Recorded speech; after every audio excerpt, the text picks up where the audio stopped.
Hello बच्चों। हमारा प्रश्न दिया हुआ है साइक्लोहेक्सिल एमीन एनिलीन की अपेक्षा अधिक प्रबल क्षार होता है। ठीक है, क्योंकि एनिलीन में इलेक्ट्रॉन युग्म के संयुग्मन में शामिल होता है। दूसरा, साइक्लोहेक्सिल एमीन में इलेक्ट्रॉन युग्म को संयुग्मन में शामिल किया जाता है।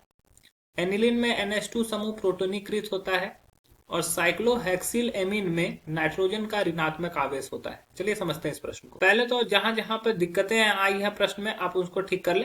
एनिलीन है यहाँ पर साइक्लोहेक्सिल एमीन है यहाँ पर, और अन्य जगह पर ये चीजें सही है।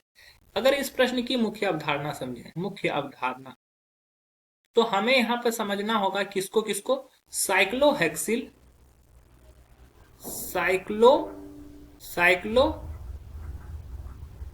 हेक्सिल एमीन, इसके बारे में।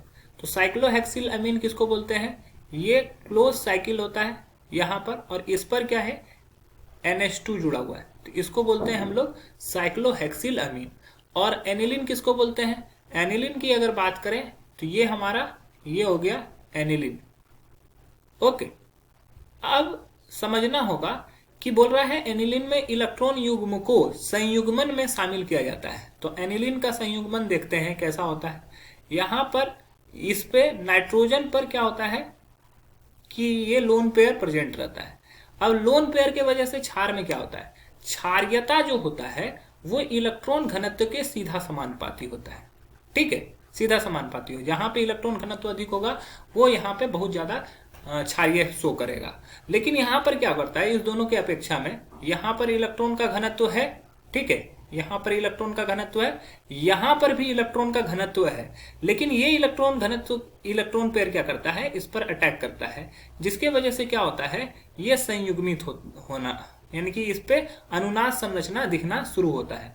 मान लो कि यहाँ पर पहले कुछ इस प्रकार से था, सपोज कर लो कि ये कुछ इस प्रकार से ये बॉन्ड बना हुआ था।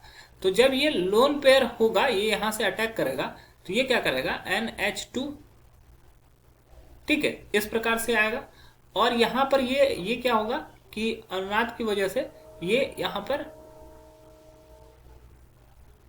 ये यहां पे बॉन्ड ब्रेक करेगा। ठीक है, और ये इस तरह से आएगा और ये इस तरह से आएगा, फिर ये आगे बढ़ता चला जाएगा। ठीक है, ये बढ़ता चला जाएगा, यहाँ पे माइनस चार्ज आएगा। ओके, उस तरह से फिर यहाँ पर NH2 प्लस, और चूंकि ये माइनस यहाँ पर अटैक करेगा तो इस बार ये इस प्रकार से हो जाएगा। ठीक है, और ये वाला पॉइंट जो होगा, ये वाला ये यहाँ पर इस तरह से, तो ये माइनस चार्ज जो होगा यहाँ पे आ जाएगा। ठीक है, ये इस तरफ से हो जाएगा और ये इस तरफ से हो जाएगा।